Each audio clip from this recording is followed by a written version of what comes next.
नमस्कार दोस्तों। मैं हूं आपका होस्ट और आप देख रहे हैं देश विद्या। दुनिया भर की नजर इस वक्त गल्फ रीजन पर टिकी है। अमेरिका और ईरान के बीच छिड़ी ये जंग सिर्फ दो देशों की लड़ाई नहीं है, बल्कि ये पूरी दुनिया की इकोनॉमी को हिला देने वाला एक महासंकट है। लेकिन क्या आपने सोचा है कि हजारों किलोमीटर दूर हो रही ये फायरिंग और बॉम्बार्डमेंट आपकी थाली और आपकी जेब पर कैसे असर डालने वाली है? आज की इस वीडियो में हम गहराई से समझेंगे कि कैसे वेस्ट एशिया का ये तनाव भारत के हर घर के बजट को बिगाड़ सकता है।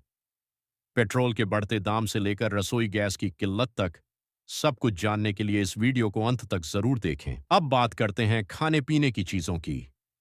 भारत ईरान को सबसे ज्यादा बासमती चावल एक्सपोर्ट करता है।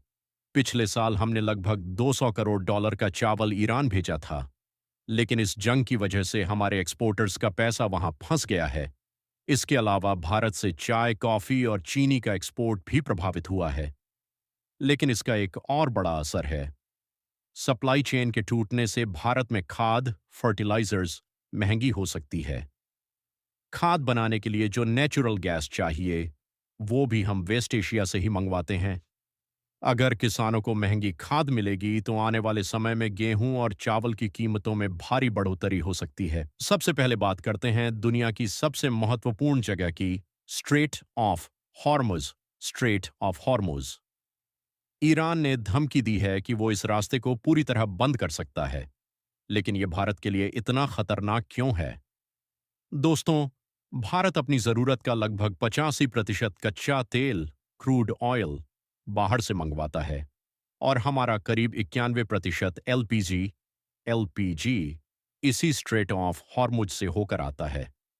अगर ये रास्ता बंद हो जाता है तो सप्लाई चेन पूरी तरह टूट जाएगी। एनर्जी एक्सपर्ट्स का मानना है कि अगर ये जंग एक महीने और चली तो ब्रेंट क्रूड ऑयल का दाम $130 प्रति बैरल के पार जा सकता है। इसका सीधा मतलब है भारत में पेट्रोल और डीजल के दाम 20 से 30 रुपए तक बढ़ सकते हैं। और जब ईंधन महंगा होता है तो सब्जियों से लेकर दूध और राशन तक हर चीज महंगी हो जाती है। दोस्तों, ये सिर्फ पैसों का मामला नहीं है, बल्कि हमारे अपने लोगों की जान भी दांव पर लगी है। मिडिल ईस्ट यानी खाड़ी देशों में लगभग 90 लाख भारतीय रहते हैं। ईरान और उसके आसपास के इलाकों में हजारों भारतीय इंजीनियर और डॉक्टर काम कर रहे हैं। समुद्र में हमारे 20,000 से ज्यादा भारतीय सीफेयरर्स यानी जहाजी कर्मचारी फंसे हुए हैं।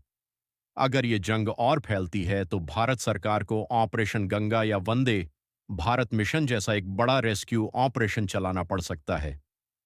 इतने बड़े स्तर पर लोगों को निकालना भारत की कूटनीति और बजट दोनों के लिए एक बड़ी चुनौती होगी। तो दोस्तों, निष्कर्ष साफ है।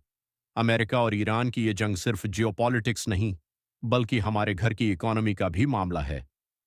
भारत सरकार अब रूस से सस्ता तेल खरीदने की कोशिश कर रही है, लेकिन क्या ये काफी होगा? ये तो आने वाला समय ही बताएगा। आपका क्या मानना है?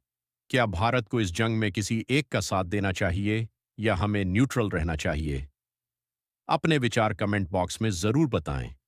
अगर आपको ये गहराई से की गई एनालिसिस पसंद आई हो तो वीडियो को लाइक करें, शेयर करें और ऐसे ही महत्वपूर्ण कंटेंट के लिए डैश मीडिया को सब्सक्राइब करना न भूलें। जय हिंद।